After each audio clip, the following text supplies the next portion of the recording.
हाँ जी बच्चों, तो लास्ट दो लेक्चर्स में हमने पढ़ा Biot Savart's law, magnetic field due to straight conductor के अलग अलग एग्जांपल्स करी हमने, अलग अलग फॉर्म्स करी, जैसे कि सेमी इनफाइनाइट है तो कैसे होगा, फाइनाइट है तो क्या फॉर्मूला लगेगा। फिर सर्कुलर लूप के बारे में बात करी, उसके सेंटर पे मैग्नेटिक फील्ड, और फिर हमने सर्कुलर वायर के एक्सिस पर भी मैग्नेटिक फील्ड निकाली। अभी हम करने वाले हैं magnetic field due to a solenoid. तो पहले हम इसको डिस्कस कर लें, कैसी होती है ये मैग्नेटिक फील्ड और सोलेनॉइड क्या होता है। ड्यू टू ए सोलेनॉइड, आपने +2 क्लास में भी सोलेनॉइड पढ़ा हुआ है ऑलरेडी, लेकिन अभी थोड़ा इसको समझेंगे। देखिए, हम बात अगर करें आइडियल सोलेनॉइड की, आइडियल सोलेनॉइड होता है जो बहुत ज़्यादा लॉन्ग हो, ठीक है, वेरी लॉन्ग।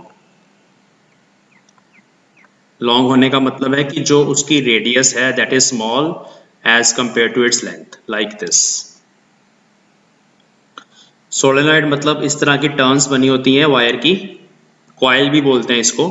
हम यहाँ से करंट पास करवाते हैं, इधर से करंट बाहर आ जाता है, तो इस तरह के सोलेनॉइड को आइडियल सोलेनॉइड बोला जाता है जब उसकी लेंथ काफ़ी ज़्यादा बड़ी हो as compare to its diameter और इट्स रेडियस। इस सोलेनॉइड की एक और खासियत है, इसमें जो टर्न्स होती हैं, वायर की टर्न्स इनको बोला जाता है, दीज आर टर्न्स। ये जो टर्न्स होती हैं they are tightly wound, tightly wound, ठीक है। हम एम्पेयर सर्कुलर लॉ की हेल्प से इसकी मैग्नेटिक फील्ड को फाइंड करते हैं। जब हम क्लास +2 में पढ़ते हैं ना, तो उसमें हम एम्पेयर सर्कुलर लॉ को यूज़ करते हैं, और एम्पेयर सर्कुलर लॉ को यूज़ करके हम इसकी मैग्नेटिक फील्ड को फाइंड करते हैं, और जो हमें ये बताता है कि magnetic field is given by mu naught which is permeability of free space times n times current. What is n? N is number of turns पर unit length, per unit length, ठीक है जी। ये स्मॉल एन है, इसको हम capital N by capital L या small L लिख सकते हैं।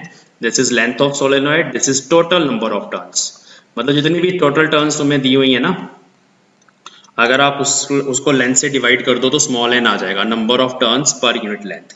तो this is the expression for magnetic field. और ये जो एक्सप्रेशन है, ये जो मैग्नेटिक फील्ड है, it is uniform, it is constant, it is not depending upon any distance. क्योंकि अगर मान लो ये जो पैरामीटर्स हमें नज़र आ रहे हैं उसके अकॉर्डिंग अगर हमारा पॉइंट यहाँ पर है या यहाँ पर है या ऑब्जर्वेशन पॉइंट यहाँ पर है, कहीं पर भी आप मेजर कर लो, फील्ड की वैल्यू सेम है, ठीक है। और this is given by mu naught n I, तो दिस इज ए कांस्टेंट और यूनिफॉर्म मैग्नेटिक फील्ड।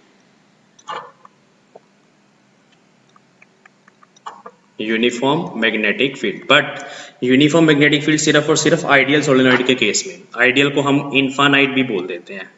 वैसे कोई भी सोलेनॉइड इनफाइनाइट नहीं हो सकता, बट जब उसकी लेंथ बहुत ज़्यादा हो as compare to its radius, then we assume it like infinite solenoid. अब जो आज हम करने वाले हैं वो हम करने वाले हैं फाइनाइट सोलेनॉइड। तो फाइनाइट सोलेनॉइड की मैग्नेटिक फील्ड हमें फाइंड करनी है, वो कुछ इस तरह का नज़र आएगा। जैसे ये इस तरह के टर्न्स हैं, मतलब डायमीटर और लेंथ दे आर कंपेरेबल, ठीक है, कंपेरेबल टू ईच अदर। अब हम ऑब्जर्वेशन पॉइंट अगर यहाँ पे रखेंगे तो फील्ड डिफरेंट आएगी, यहाँ रखेंगे तो फील्ड डिफरेंट आएगी, हर पॉइंट पर फील्ड डिफरेंट होगी, और वो डिपेंड करेगी कि पॉइंट की लोकेशन कहाँ पे है। इस केस में जो फील्ड होती है नॉन यूनिफॉर्म होती है, और इसी का स्पेशल केस ये वाला बन जाएगा, हम करेंगे देखना।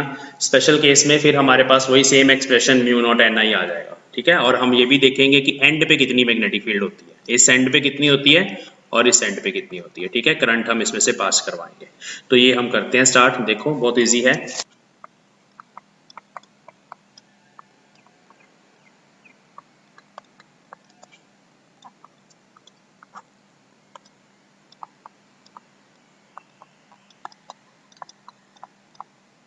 तो हम इसमें बायर्ड-सावर्ट लॉ नहीं यूज करने वाले, हम मैग्नेटिक फील्ड फाइंड करेंगे with the help of, sorry, हम इसको करने के लिए एम्पेयर सर्कुलर लॉ यूज नहीं करने वाले, एम्पेयर सर्कुलर लॉ से भी करेंगे, बट अभी हम करने वाले हैं with the help of Biot Savart law. तो बायर्ड-सावर्ट लॉ की हेल्प से हमने एक सिंगल कॉइल की मैग्नेटिक फील्ड ऑलरेडी फाइंड करी है। अगर हमारे पास इस तरह की एक लूप है, इस लूप में ऐसे करंट जा रहा है, तो इस केस में अगर आप राइट हैंड थंब रूल लगाओ तो मैग्नेटिक फील्ड की ये डायरेक्शन बनेगी, ठीक है। ये डायरेक्शन बनेगी, इधर नॉर्थ पोल आएगा, इधर साउथ पोल आएगा। अब आप देखिए सोलेनॉइड जब बनता है तो इसके साथ ही एक और टर्न आ जाती है यहाँ पे, एक उसके आगे और टर्न बनी होती है, एक और टर्न बनी होती है, इस तरह से कितनी सारी टर्न्स एक दूसरे के पास पड़ी होती हैं। टर्न्स मतलब लूप्स, ठीक है, बहुत सारी एक दूसरे के पास पड़ी होती हैं। और करंट की जो सेंस है वो हर किसी लूप में सेम ही होगी। तो क्या होगा, हर किसी की मैग्नेटिक फील्ड इस डायरेक्शन में आएगी।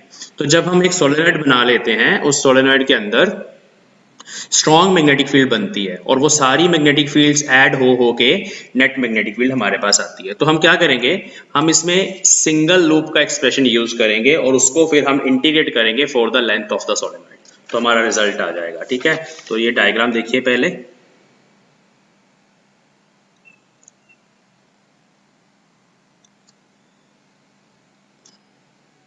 ये हो गया एक्सिस सोलेनॉइड का, मैं साइड से बना रहा हूं। ठीक है, सिलेंडर जैसे ही होगा, देखने में तो सिलेंडर जैसे ही लगता है सोलेनॉइड। और यहाँ पे कहीं पे हमारा ऑब्जर्वेशन पॉइंट है P, एक्सिस के ऊपर कहीं पर पॉइंट है। ठीक है, ओके, इसकी लेंथ है let us suppose capital L, और टोटल नंबर ऑफ टर्न्स हैं कैपिटल N। ये सब कंसिडर लिख देना आप, टोटल टर्न्स हैं कैपिटल N। अब ये जो हमारा पॉइंट है, इस पॉइंट का अगर हम इस एंड से पोजीशन वेक्टर ऐसे बनाएं और ऐसे ही दूसरे एंड से भी पोजीशन वेक्टर बनाएं, ठीक है, this is late us suppose x axis, x axis की तरफ है, और हमारे पास यहाँ पर इस एंड का जो एंगल है,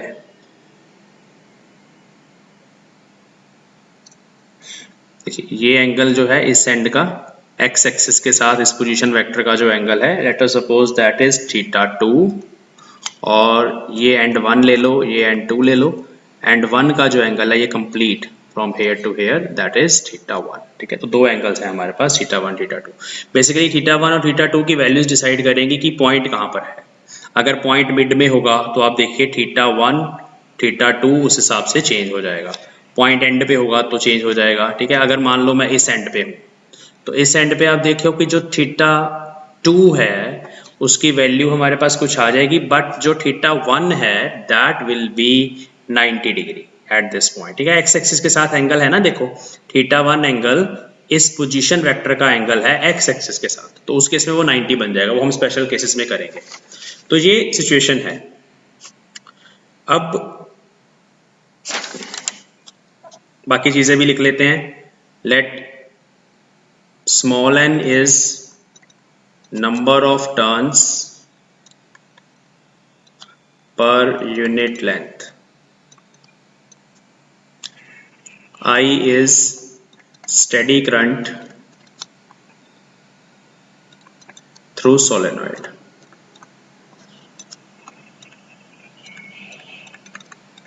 ठीक है, अब I हम ऐसे मान के चलते हैं, ऐसे अंदर की तरफ करंट चल रहा है लाइक दिस। मान ले यहाँ पे वायर्स बाउंड करी हुई हैं, ठीक है, और इधर से करंट, ऊपर से करंट की जो वायर्स हैं वो करंट बाहर आ रहा है, ये डॉट लगा दिया मैंने, डॉट मतलब आउटवर्ड करंट, और यहां से करंट अंदर जा रहा है। क्रॉसेस का मतलब है कि स्क्रीन के अंदर जा रहा है करंट इन सारे पॉइंट से। आप अपना राइट हैंड यूज कर सकते हैं, फिंगर्स ऐसे घूमेंगी तुम्हारी, यहाँ से करंट की वायर बाहर आएगी, यहाँ से अंदर जाएगी। मैं यहाँ की जगह बना के दिखा देता हूँ लाइक दिस। ठीक है, तो ऐसे वायर्स यहाँ पे बाउंड हो रखी है। यहाँ पे हम कहीं पे एक स्मॉल एलिमेंट्री पार्ट कंसिडर कर रहे हैं सोलेनॉइड का, लाइक दिस। उसकी जो लेंथ है बच्चों दैट इज dx, और उसके अंदर कितनी टर्न्स आएंगी, उसके अंदर जो टर्न्स आएंगी that will be small n times dx, this is the turns. ठीक है, वो मैं लिख रहा हूँ, the distance of this small elementary part of solenoid from point P is x। ठीक है, इसका distance let us suppose x है, जैसे मैंने आपको शो कर दिया। तो let a small elementary ring of length dx at distance x from P on solenoid. अब आपको मैग्नेटिक फील्ड सिंगल टर्न वाली यूज करनी है। सिंगल टर्न की मैग्नेटिक फील्ड अगर आप इस पॉइंट पे लिखना चाहते हो तो उसका फॉर्मूला था B is equal to mu naught I A square divided by A is radius in this case divided by A square plus x square power 3/2 where x is this distance, है ना। Single turn का ये expression पहले याद रखना, इसको हम यहाँ पे यूज करेंगे, देखना डायरेक्टली। ये सिंगल टर्न के लिए है, लेकिन मेरे पास अभी पहले देखना है कि टर्न्स कितनी होंगी। जैसे मैंने बोला n dx है, तो the number of turns in the ring, उस स्मॉल ये हरी वाली रिंग के अंदर, is equal to n time dx। Therefore magnetic field, small magnetic field dB vector due to this elementary ring at point P, मैं यहाँ पे P लिख रहा हूँ इसके पैर में, तो सीधा ये फॉर्मूला जो मैंने यहाँ पे लिखा हुआ है इसको हम नंबर ऑफ टर्न से मल्टीप्लाई कर देते हैं। सिंगल टर्न के लिए ये है, n टर्न्स होती है तो n से मल्टीप्लाई करते हैं, यहाँ पे n dx है टर्न्स, उससे मल्टीप्लाई करेंगे तो रिजल्ट आएगा, ध्यान से देखेंगे यहाँ 2 का फैक्टर भी है नीचे, रिजल्ट आएगा म्यू नॉट I A स्क्वायर n dx where A is the radius, यहाँ मैं शो कर दूं, ठीक है, divided by A square plus x square into 2 power 3/2। तो this is the small magnetic field at point P due to this ring, ठीक है बच्चे। अब टोटल मैग्नेटिक फील्ड हमें फाइंड करनी है तो हमें इसको इंटीग्रेट करना होगा। पहले हम इसमें से कॉन्स्टेंट्स बाहर निकाल लेंगे। टोटल मैग्नेटिक फील्ड बहुत आसान है, जस्ट ये फॉर्मूला लिखना है, फिर इसको इंटीग्रेट करना है। तो total magnetic field B vector eight point P is integration of dBP, और उसमें देखो क्या क्या कॉन्स्टेंट्स हैं, म्यू नॉट I A स्क्वायर n डिवाइड बाय 2, ये सब कॉन्स्टेंट्स हैं। x वेरी कर रहा है, x is not a constant, तो x अंदर रहेगा इंटीग्रेशन के, तो इंटीग्रेशन के अंदर क्या रहेगा, एक तो dx रहेगा ऊपर से और नीचे से ये सारा factor A square plus x square की पावर 3/2। इसको हमें सॉल्व करना है, we will get net magnetic field. तो नेक्स्ट शीट पे हम इस इंटीग्रेशन को सॉल्व करते हैं, ठीक है। ध्यान से देखना, फिगर को देखो पहले, फिगर में से मैं सब्स्टिट्यूट कर रहा हूँ x, ये डिस्टेंस है, ध्यान से देखना, रुको, ये a है, this is a and this is x। Late us suppose this angle is theta. For integration को सॉल्व करने के लिए ही मुझे ये करना है बस, ठीक है। Let us suppose this angle is theta, ये हो गया परपेंडिकुलर, ये हो गया बेस, तो base upon perpendicular x by a is written as cotangent theta, उसको हम लिखेंगे, फिर हम उसको डिफरेंशिएट करके dx निकालेंगे। नेक्स्ट शीट पे कर रहा हूं मैं। फ्रॉम ट्रायंगल PAB, मैं उसको नाम दे देता हूं अभी, x by a, x is base and a is perpendicular, base by perpendicular is cot theta। ये हमें सब्स्टिट्यूशन करनी होती है इंटीग्रेशन को सॉल्व करने के लिए। x is equal to a cot theta, dx is equal to minus a cosecant square theta d theta, ठीक है जी। तो therefore b vector is equal to mu naught n I a square by 2 का factor common वैसे ही रहेगा, और इसको integrate करेंगे, पहले वैल्यूज पुट करते हैं, dx ऊपर था, dx की जगह ये सब पुट कर दिया, ये dx की जगह आ गया, ये देखो वैल्यू, ठीक है सारी, divide by a square plus x square था, तो a स्क्वायर ऐसे ही रहेगा, x स्क्वायर की जगह आ जाएगा a square cotangent square theta, उसकी पावर 3/2। इसको सिंप्लीफाई करेंगे,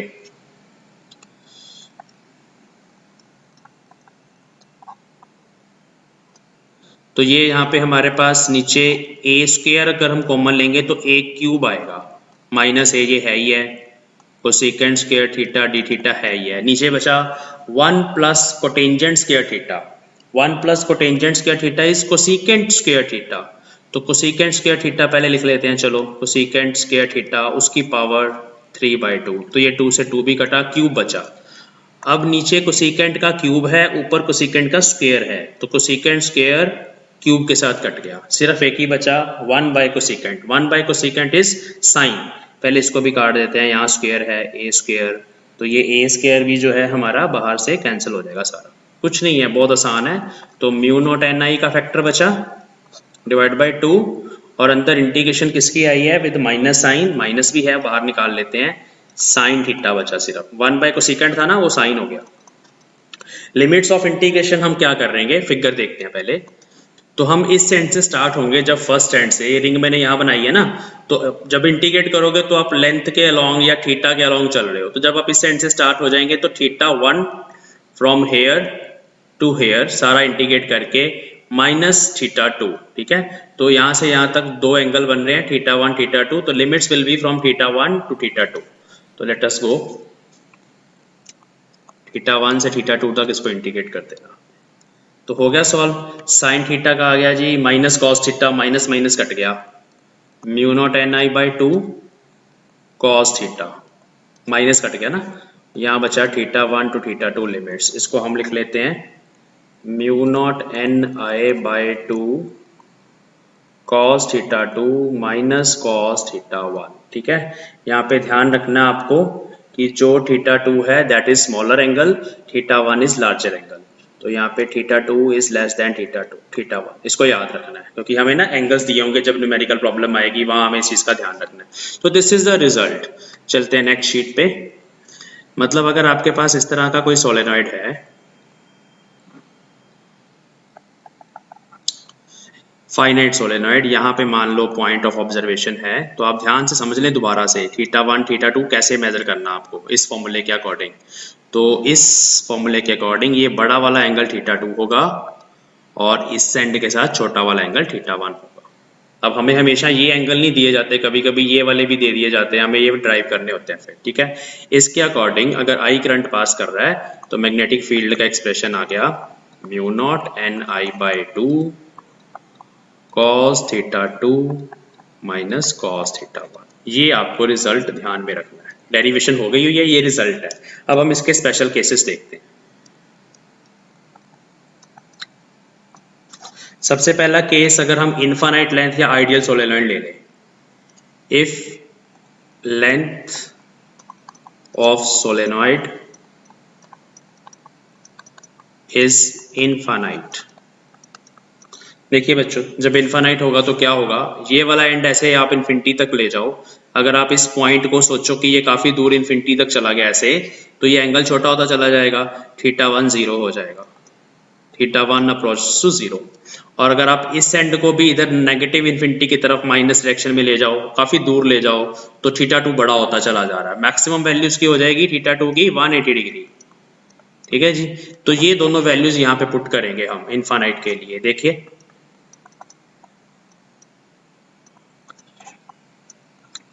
cos 180 is -1, cos 0 is 1, minus sign आ गया बट -2, चलो minus sign is for direction, direction का चक्कर है, बट यहाँ 2 का फैक्टर आ गया, नीचे भी 2 है, 2 से 2 कटा, ठीक है। तो मैग्नीट्यूड जो होगा that is mu naught n I, तो B is equal to mu naught n I. Second case, अगर हमारा पॉइंट जो है वो लेफ्ट एंड पर हो, सोलेनॉइड के लेफ्ट एंड पर, मैं डायग्राम बना दूं, मान लो ये हमारा सोलेनॉइड है, पॉइंट ऑफ ऑब्जर्वेशन यहाँ पे है, ठीक है। तो उस केस में ये वाला जो एंगल है थीटा 2 दैट विल बी π/2, और जो दूसरा एंगल है उसकी वैल्यू कुछ ना कुछ आएगी, उसको हम थीटा मान सकते हैं, उसकी कुछ ना कुछ वैल्यू आ जाएगी। बट अगर इनफाइनाइट लेंथ है फिर वैल्यू भी नहीं आएगी, अगर ये यहाँ पे इन्फिनिटी तक जा रहा है तो फिर उस केस में थीटा 1 जो है दैट विल अप्रोच टू 0। तो वो मैं केस लिख रहा हूं यहाँ पे कि if point of observation is at one end, कोई भी एक एंड हो, one end of infinite solenoid, infinite का ही केस है अभी, तो उस केस में थीटा 2 को आपने 90 डिग्री पुट करना है, थीटा 1 को 0। थीटा 1 0 खत्म हो गया, थीटा 2 90, 90 वाला 0 हो गया। तो b is equal to mu naught n I by 2 cos theta 2 cos 90 0 minus cos theta 1 which is 1। तो नेगेटिव साइन आ रहा है बार बार, वो डायरेक्शन के लिए आ रहा है, तो उसकी टेंशन नहीं लेनी है आपने, बट रिजल्ट ध्यान में रखना है। डायरेक्शन तो राइट हैंड थंब रूल से निकलती है ना फाइनली, बट रिजल्ट यही रहेगा mu naught n I by 2। मतलब सोलेनॉइड के एंड पर, इनफाइनाइट सोलेनॉइड के एंड पर जाकर मैग्नेटिक फील्ड आधी हो जाती है, हाफ हो जाती है एंड पे जाके, उसके इन बिटवीन ये होती है एंड पे हाफ। ठीक है, तो इनफाइनाइट का ग्राफ भी है, वो भी हम बना लेते हैं। फॉर इनफाइनाइट सोलेनॉइड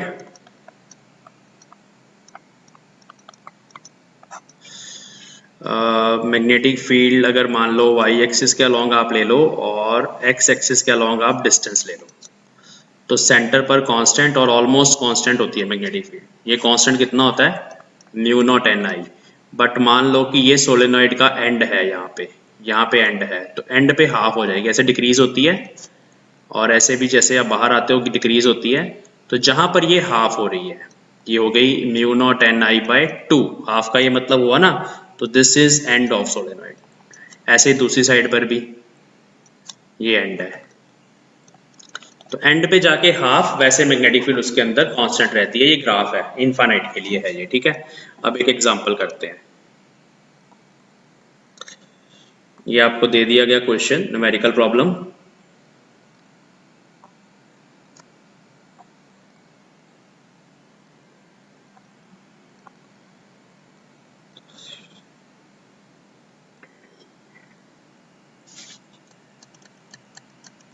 मान लो यहाँ पर ऑब्जर्वेशन पॉइंट है हमारा, ये एंगल दे रखा है हमें, क्वेश्चन में ऐसे डायग्राम गिवन है, क्वेश्चन में ऐसे डायग्राम गिवन है, ये एंगल दे रखा है 45 डिग्री, और इधर ये दूसरा एंगल दे रखा है हमें, इसी के साथ दे रखा है। ठीक है, ये एंगल दे रखा है हमें 30 डिग्री। ठीक है, एक 45 एक 30, एंगल दोनों एक्स एक्सिस के साथ दे रखे हैं। अब आप फॉर्मूला डायरेक्टली अप्लाई नहीं कर सकते, क्योंकि आपके फॉर्मूले में जो थीटा 1 एंगल है वो तो यही है हमारे पास, वो सही है, वो ऐसे ही पुट हो जाएगा 45। बट थीटा 2 फॉर्मूले में यहाँ से लेके यहाँ तक है, तो अगर ये 30 हुआ तो टोटल 180 में से 30 को माइनस करेंगे ना, तो थीटा 2 जो है हमारे पास दैट इज 150 डिग्री। इसका ध्यान रखना है, थीटा 2 150 डिग्री है। Now cos 150 degree is actually cos 180 minus 30। तो जब आप cos 150 डिग्री कैलकुलेट करेंगे, that will be cos 180 degree minus 30। तो cos 180 degree minus 30 is minus cos 30 degree. Add sugar to coffee, third quadrant में tangent positive होता है, cos negative होता है, तो minus cos 30 मतलब it will be minus root 3/2। तो हमारा आंसर आ जाएगा b is equal to mu naught n I divide by 2 cos theta 2, cos theta 2 की value minus root 3/2 minus cos theta 1 that is 1/√2। तो माइनस साइन आप छोड़ देना लास्ट में, डायरेक्शन के लिए है वो। तो ये रिजल्ट आ जाएगा, इसको सिंप्लीफाई करके आप आंसर लिख सकते हो, 2√2 लिख लो इसको। तो ये बन गया mu naught n I by 2, नीचे 2√2, यहाँ √6 बन गया मल्टीप्लाई होके, यहाँ -2, ऐसे लिखा जा सकता है रिजल्ट। तो this will be the answer.